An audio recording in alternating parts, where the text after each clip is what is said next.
buka Alkitab saudara-saudara. 2 Korintus 11 ayatnya yang ke-7 sampai dengan 16.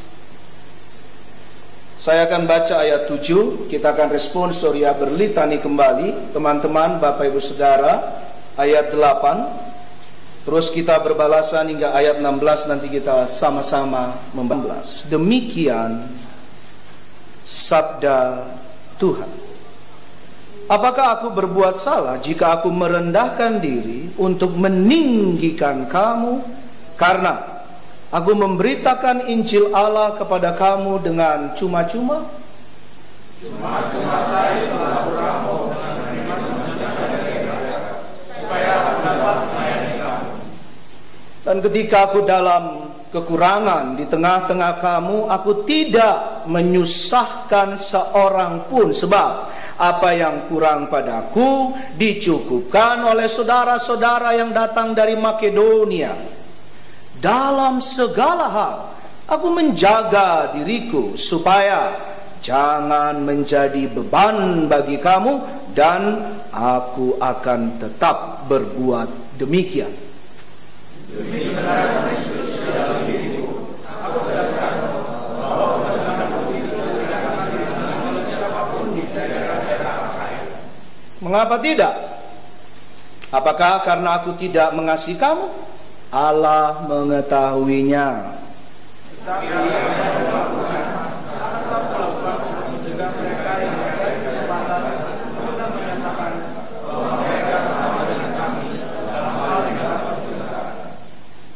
Sebab orang-orang itu adalah rasul-rasul palsu, pekerja-pekerja curang yang menyamar sebagai rasul-rasul Kristus.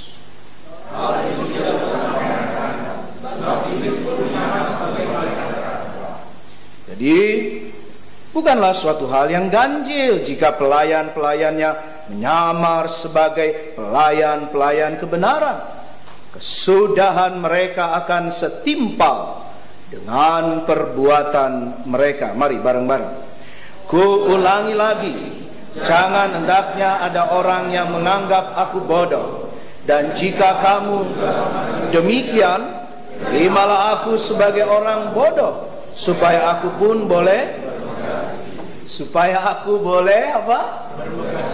Indah sekali kalimat itu dan bagian yang kita baca. Yang berbahagia adalah mereka yang dengar, membaca, merefleksikan dengan dalam dan kuat, dan yang jauh lebih penting apa saudara-saudara, melakukannya. Haleluya, terpuji nama Tuhan. Saya nggak mau putar-putar khotbah. Refleksi kita langsung tangkap yang pertama.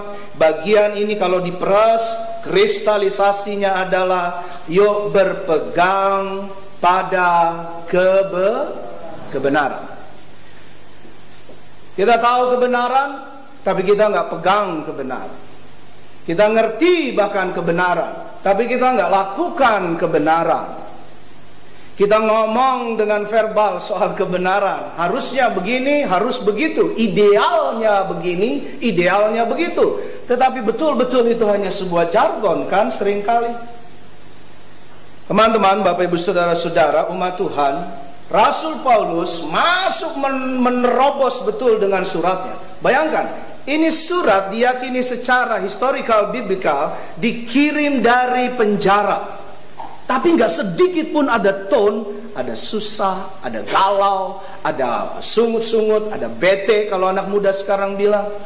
Semua bersemangat, semua tonnya sukacita, semua memberikan inspirasi dan kekuatan yang baru. Bicara semuanya dibawa untuk kebenaran Tuhan. Coba lihat Alkitabmu, ayatnya yang ke-10 tadi. Demi apa? Sekali lagi, demi apa? Di dalam diriku. Lihat itu saudara-saudara sebelum kita lanjutkan, ya itu ada koma. Itu lanjut. Kalimat ini saja, aduh kuatnya bukan main secara reflektif. Pantulannya adalah apakah ada kekuatan, ada power yang betul-betul menguasai hati, rasional kita, dan untuk seluruh keberadaan tangan, kaki, dan panca indera kita. Tadi ada lagu, pemusik bisa maju ke depan, jangan tinggalkan daku sendirian di sini. Saya mau kita tepuk tangan buat pemusik bagi kemuliaan Tuhan, saudara-saudara. Oh ya, selamat juara 1 paduan suara. Yes. Bagi kemuliaan Tuhan juga untuk kebenaran cinta kasihnya. Tepuk tangan untuk paduan suara Naposo Bulung dan juga remaja dari HKBP Kebayoran Baru. Tadi lagu yang diganti itu, multimedia bisa diganti teks untuk lihat teks. Tuhanlah kekuatan. Kalimatnya coba. Tuhanlah kekuatan dan mazmurku. Lalu kalimatnya lagi. Dia gunung batu dan. Oke, kita stop di situ. Rasul Paulus, konteksnya saya mau tarik untuk jadi kekuatan, ya. Ini linknya, lihat. Bahasa Facebook, tautannya, betul? Tautannya ke konteks Mazmur, betul? Pemazmur adalah mayoritas, walaupun tidak semua, ada bagian kecil yang bukan, Raja Daud. Daud pernah bilang begini di dalam beberapa bagian Mazmurnya. Aku melayangkan pandanganku ke gunung-gunung. Benar? Dari manakah datangnya pertolonganku? Betul. Lalu dia jawab sendiri. Itu cara yang luar biasa dalam pedagog pengajaran. Pertolonganku datangnya dari Tuhan, pencipta langit dan. Saudara-saudara, kalau Anda maknai kata seperti ini, waktu nyanyi, waktu baca lagi firman Tuhan khususnya, atau engkau berdoa dengan kalimat itu, saya mau Anda masuk pada kebenaran Tuhan. Perhatikan. Dari manakah kulayangkan pandanganku ke gunung-gunung, dari manakah datangnya pertolonganku? Coba bayangkan, berarti waktu itu Daud sedang berada di posisi rendah atau posisi tinggi? Posisi rendah apa tinggi? Tinggi. Betul? Bahkan paling tinggi dari semua bukit-bukit dan gunung-gunung. Lalu waktu dia melihat gunung-gunung dan bukit-bukit itu, dia teringat bagaimana Tuhan menjadi keselamatannya, menolongnya. Saudara-saudara, Anda harus ditarik lebih tinggi di dalam cara perspektif imannya.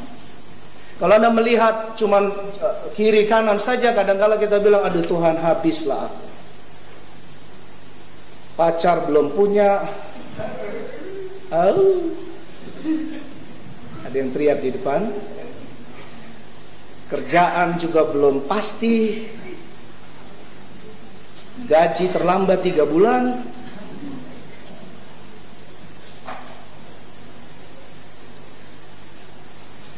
Aku kayaknya gak punya talenta apapun yang bisa aku banggakan dalam pelayanan lagi. Futsal gak bisa. Nyanyi fales. Orang Batak kalau udah fales nyanyinya, waduh.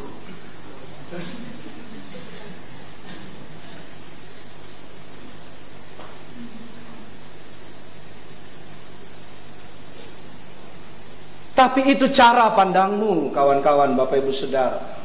Ya, tolong biaskan ini dalam berbagai hal. Karena yang berdaya adalah bukan dirimu, diri saya. Yang kasih daya itu siapa tuh? Kita terusin dulu deh teksnya, lanjut. Hanya padamu kaulah menara dan kota perlindungan. Dikit lagi, ini saja sedikit lagi. Perhatikan. Kita selalu bilang, dan seperti mengutip Daud dengan bangganya kita kutip, Allah adalah gunung batuku dan kota. Betul, betul. Padahal kita nggak tangkap itu kebenaran. Ini yang saya maksud dengan poin pertama, hidup dalam Anda perhatikan. Saya langsung aja, waktu kita sangat terbatas teman-teman dan Bapak Ibu Saudara. Apa makna Allah kota perlindunganmu?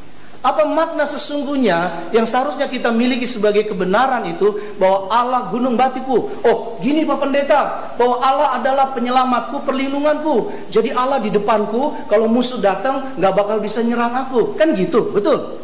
Itu makna yang kita pegang. Rasul Paulus dobrak itu. Hati-hati, jangan bikin Allah menjadi sekedar tamengmu. Jangan bikin Allah cuma jadi jargon yang bagus untuk kelihatan kau well, good. Nanti kau sama brokennya dengan keadaan dunia. Nanti kamu akan jadi, apa katanya tadi, rasul palsu loh. Nanti jadi naposu bulung palsu, nanti jadi suara sopran palsu, nanti jadi tenore palsu. Bisa ngerti maksud saya, saudara? Kelihatannya bernyanyi, tapi hatinya nggak bernyanyi untuk Tuhan. Kelihatannya sungguh-sungguh melayani, tapi hatinya bilang, nih lihat gua, nih lihat aku, nih lihat saya. Kalau nggak ada saya, ini semua nggak berjalan. Hati-hati kesombongan seperti itu. Masuk dalam kebenaran, artinya apa? Perhatikan. Kaulah menara dan kota. Itu artinya Anda dan saya ada di dalam bentengnya Allah, ada di dalam kotanya Allah. Siapa yang ada di dalam kotanya Allah, dia hidup dengan standarnya Allah. Dia hidup dengan pitch control firman Allah. Dia hidup dengan ketentuan-ketentuan yang Tuhan nyatakan. Kamu bukan lagi hamba, betul? Yohanes 13 sampai Yohanes 15. Kamu bukan lagi hamba. Hamba apa saudara-saudara? Dosa. Tapi aku sebut sebagai sahabat. Karena hamba tidak mengerti apa yang diingini oleh tuannya. Tapi sahabat, betul, mengerti apa yang diingini oleh saudara. Ayo mengerti apa yang diinginkan Tuhan dalam hidupmu.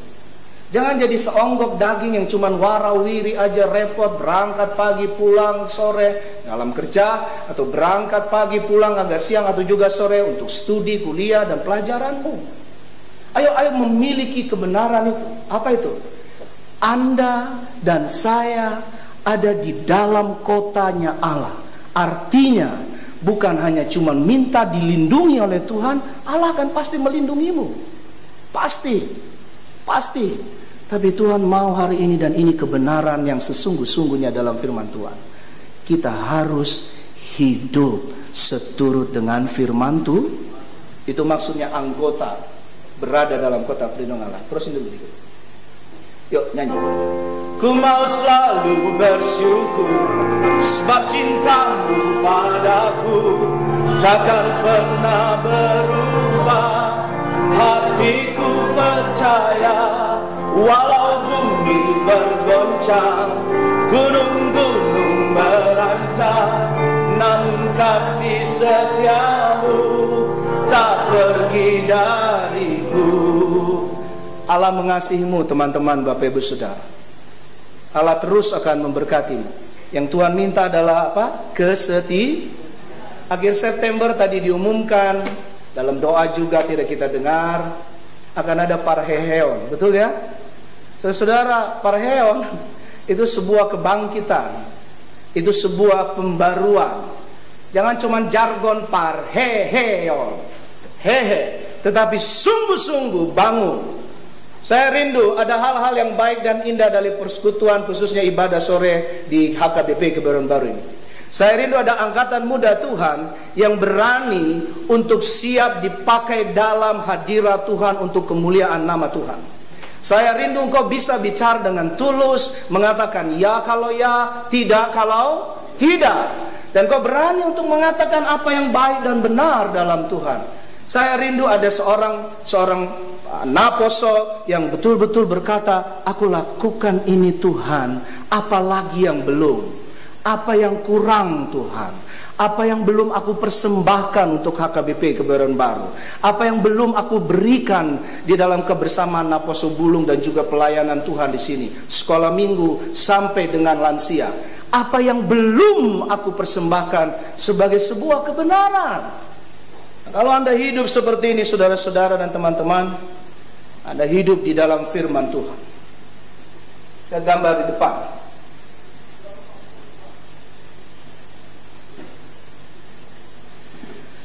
Alkitab harus dipegang, dan harus dipegang itu dekat dengan dadamu. Firman Tuhan itu jangan hanya menjadi hiasan saja. Saya mau tanya, kalau makan berapa hari sekali? Berapa kali sehari makan? Ini analogi atau perumpamaan apalah istilahnya, perbandingan yang kasar banget. Tetapi mari reflektif dengan kuat. Anda makan berapa? 3 kali? Sama cemilan 4. Oh dikit sekali 4. 5. Oke, mulai ada yang jujur di dunia ini. 10. Puji Tuhan. Oh, itu sama air minum begitu ya? Oke, sampai tidur maksudnya itu ya. Lihat, kita makan 3 kali, kita bisa bilang begitulah. Makan tiap hari. Lalu tiap hari apakah engkau 3 kali membaca Alkitab? Kebenaran itu, Logos itu. Kalau kita percaya Yesus Kristus adalah Logos yang menjadi daging, Firman yang menjadi manusia, sudahkah engkau makan itu? Kata Yesus, akulah daging dan darah itu. Kamu harus makan aku, kamu harus minum aku, supaya engkau hidup selama. Itu kebenaran. Paulus hidup dengan keyakinannya yang kuat. Dia tidak mementingkan dirinya. Itu judul lembaga Alkitab kasih judul untuk perikop kita. Betul? Ayo hidup bukan punya format ke dalam, tapi mulailah format keluar. Paulus ingin mengatakan, kalau aku bangga, aku mau bangga untukmu jemaat Korintus. Aku bangga kepadamu untuk kebanggaanku kepada Tuhan. Paulus bahkan pernah bilang begini, kalau aku menyombongkan diri menurutmu, aku tidak menyombongkan diriku. Semua yang ada padaku, aku lakukan untuk mencukupkan. Aku mencukupkan kebutuhanku sendiri. Paulus bikin tenda, betul saudara? Dan pelayananku banyak yang bantu. Tadi juga disebut dari Makedonia, tapi sebetulnya dari Siprus, ya, dari Tarsis datang bantuan untuk pelayanan Paulus dan teman-temannya. Tidak hanya laki-laki, perempuan juga terlibat. Tolong dicatat itu. Tapi Paulus bukan mau menyombongkan dirinya, dia mau membanggakan hadirat cinta kuat kuasa Tuhan. Saudara, jadi pemuda, pemudi, dan juga jemaat Bapak Ibu Saudara yang hadir seperti itu. Jemaat-jemaat lain kurampok, itu ada katanya di situ. Betul? Menarik ya? Ayat berapa itu? 8. Kasih tanda di Alkitab Anda. Nanti di rumah saat teduh atau saat teduh bersama keluarga Anda bisa baca lagi. Bareng-bareng aja yuk. Di depan ada 3. Ya. Jemaat-jemaat lain telah dengan menerima dari mereka, supaya aku dapat. Karena nggak ngerti, seringkali kita coba lengkapi. Di skip aja nih ayat, gua kagak ngerti. Betul? Saya kasih tahu, saudara-saudara, saya juga terpukau waktu siapkan khotbah ini. Jadi maksud kata dirampok, Paulus merampok, dia mau menegur jemaat di konteks Korintus kaya, Korintus berkecukupan, intelektual bagus, kerjanya bagus, segala sesuatu mayoritas niaga, dagang, bagus secara kecukupan. Tapi mereka lalai di dalam pelayanan kepada Tuhan. Hidupnya makin hari makin jauh dari Tuhan. Sekarang kita masuk kepada era yang katanya Generation Alpha. Nanti saya jam 7 di GKI Kuitang dengan tema yang itu. Saya mau share sedikit aja. Generasi Alpha yang sekarang sampai tahun ini usia 8 tahun, itu adik-adik kita. Dia lebih cerdas lagi daripada kita. Anda bisa bayangkan ada generasi yang lebih cerdas daripada kita. Anda mengerti maksud saya, saudara? Tantangan akan makin berat, persaingan akan semakin ketat. Tapi kalau ngelihat itu, maka kita akan jatuh kepada pesimis. Bukan sekedar ayo optimis, tidak. Ayo sungguh-sungguh, lihat.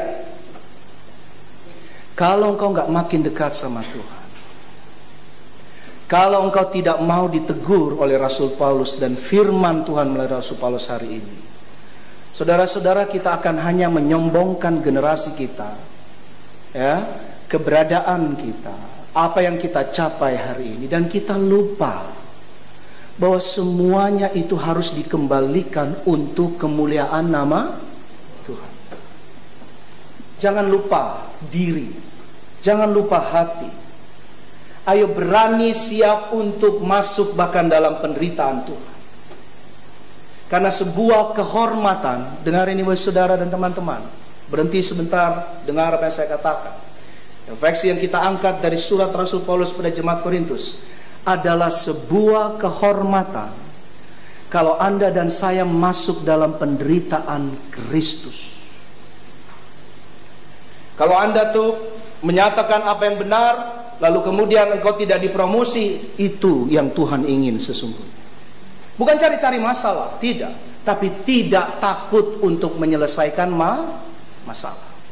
Dan jangan mudah menyerah. Menyerah itu pilihan yang paling gampang. Betul teman-teman, saudara, Bapak Ibu? Berserah kepada Yesus. Apa? Tubuh, roh, dan jiwaku ku kasihi, ku percaya, ku ikuti Dia. Katakan, aku berserah. Aku berserah. Jangan menyerah, aku berserah. Aku berserah. Pada siapa? Kepadamu, Juru Selamat. Aku berserah. Sekali lagi katakan, aku berserah. Aku berserah. Aku berserah.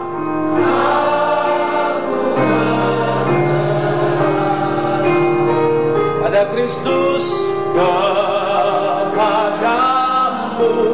Juru Selamat. Aku berserah. Kalau engkau percaya pada Tuhan, percaya sama waktunya Tuhan. Betul? Ada banyak kita bilang, aku percaya sama Tuhan, tapi Tuhan tolonglah, ini terlalu susah, ini terlalu sulit, ini terlalu sakit. Atau kapan Tuhan? Ayo dong sekarang, segera Tuhan. Berhenti yang begitu-begitu. Kebenaran yang harus kita hidupi adalah bukan sekadar kebenaran dunia. Apa yang baik, apa yang benar. Dan dia berjuang melakukan itu. Sekali lagi, pun walaupun dia dalam penjara. Sekarang apa penjara yang kau miliki? Ketakutan yang paling berat yang kau miliki. Saudara, ketakutan kita sebetulnya bukan sekedar pekerjaan, bukan jodoh, bukan sekedar saja bagaimana dengan cita-cita. Ini udah bulan apa? Sebentar lagi Natalan, betul saudara? Udah bikin panitia Natal belum? Halo? Kalau engkau hidup dalam kebenaran, seminggu lalu saya melayani di Pondok Bambu, penjara wanita, lapas rutan Pondok Bambu. Jadi waktu seperti sekarang ini di tengah ibadah ada warta jemaat, ya. Lalu kemudian dikatakan, teman-teman setelah ibadah ini, ibu-ibu setelah ibadah ini, jangan lupa ya, kita rapat panitia.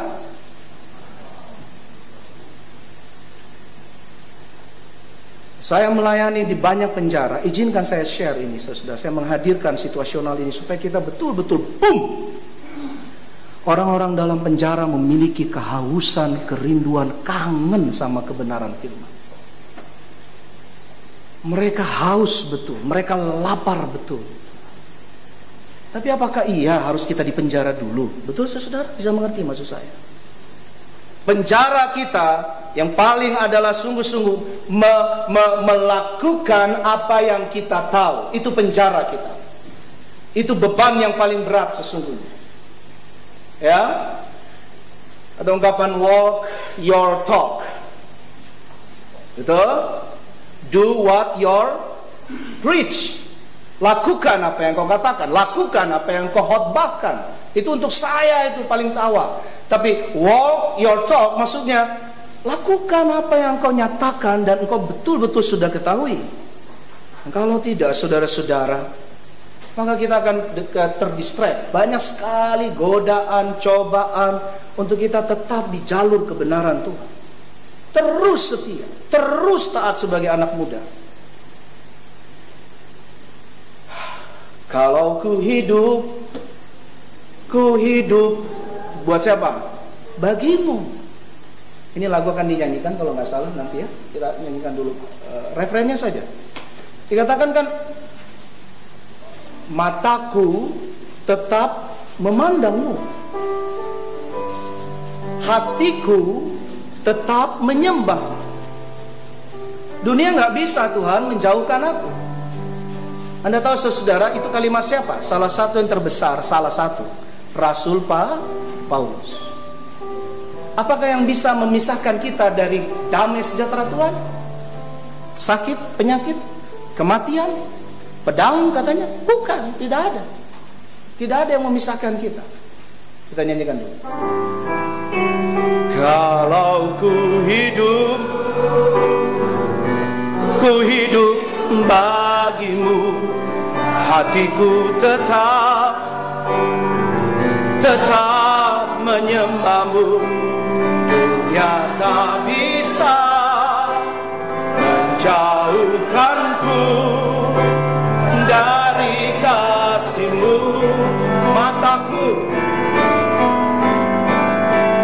Mataku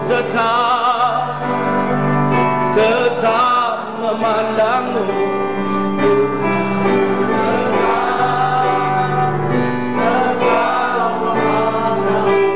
Dunia tak bisa menjauhkanku dari kasih-Mu.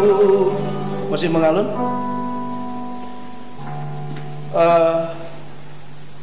2 tahun politik ini, saudara-saudara, sadarkah kita sedang digiring untuk saling membenci, betul?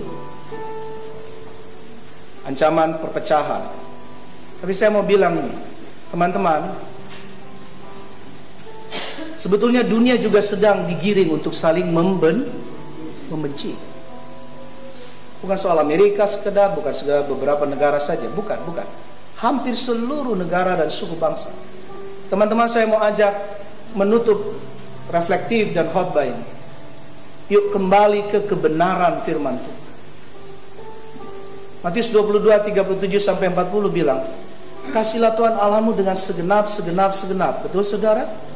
Dan yang sama dengan itu, equal dengan itu, adalah apa? Yuk, kasihilah sesamamu manusia, betul? Seperti. Jadi kalau nggak suka dibohongin, jangan. Kalau nggak suka dicurangin, jangan. Kalau nggak suka dibenci, jangan. Itu kebenaran Kristus. Ayo bawa orang lain untuk lebih indah, menjadi berkat. Dan kalau kita sudah tahu mana yang baik, mana yang benar, mana yang indah, mana yang kudus bahkan, saya mau kita tutup dan kita bawa pulang. Ini konteksnya berbeda. Yakobus sangat terkenal dengan bagaimana isi hidup kita mempraktekkan kebenaran dalam kehidupan sehari-hari. Yakobus 4 ayat 17. 1, 2, 3. Jadi jika seorang tahu bagaimana ia harus berbuat baik, tetapi ia tidak melakukannya, ia apa saudara? Selamat memasuki September. Selamat mendapatkan cita-cita dan seluruh kerinduanmu dalam Tuhan. Tapi ingat, kebenaran itu yang harus lebih dulu kau lakukan. Hidup dalam kebenaran. Dan jangan berhenti untuk menyatakan kebenaran Kristus. Tuhan Yesus memberkati. Amin.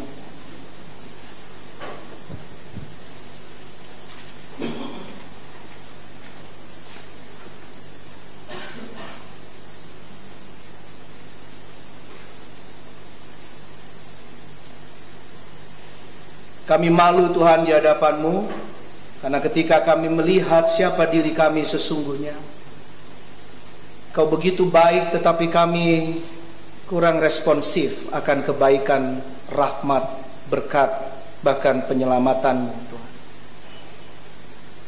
Tuhan, kami mau hidup hanya di dalam Engkau, hidup bagi-Mu, menyembah-Mu. Damai sejahtera kami tidak bisa diganggu gugat lagi. Dunia tidak bisa menjauhkan kami dari cinta-Mu, dari sayang-Mu, dari kasih kebenaran-Mu. Ini aku Tuhan, utuslah aku. Ini kami Bapa, utuslah kami untuk benar-benar hidup dalam kebenaran, bukan sekadar kebenaran titik, tetapi hidup dalam kebenaran Kristus. Kristus yang mau mati buat kami, tebus dosa-dosa kami. Kristus yang menebus untuk seluruh kehidupan kami, supaya kami layak memanggil Engkau Bapa dan kami disebut anak-anak Allah itu. Dan supaya kami bisa meneruskan hidup kehidupan, bawa bahagia, memberi lebih banyak pengampunan, permakluman. Tidak mudah digoda untuk saling dendam, saling marah, saling membenci. Betul-betul Tuhan, Engkau pakai kami untuk membawa kebahagiaan bagi banyak orang. Kami tahu mana yang baik. Kami sebetulnya mengerti apa yang benar. Tapi hari ini kebenaran Kristus mencerahkan kami. Kalau kami tidak melakukannya, cuman tahu, cuman mengerti, tapi tidak melakukan kebenaran itu, sesungguhnya kami berdosa. Kuatkan kami Tuhan. Kuatkan kami melakukan kebenaran firman dan teladan-Mu Kristus. Amin.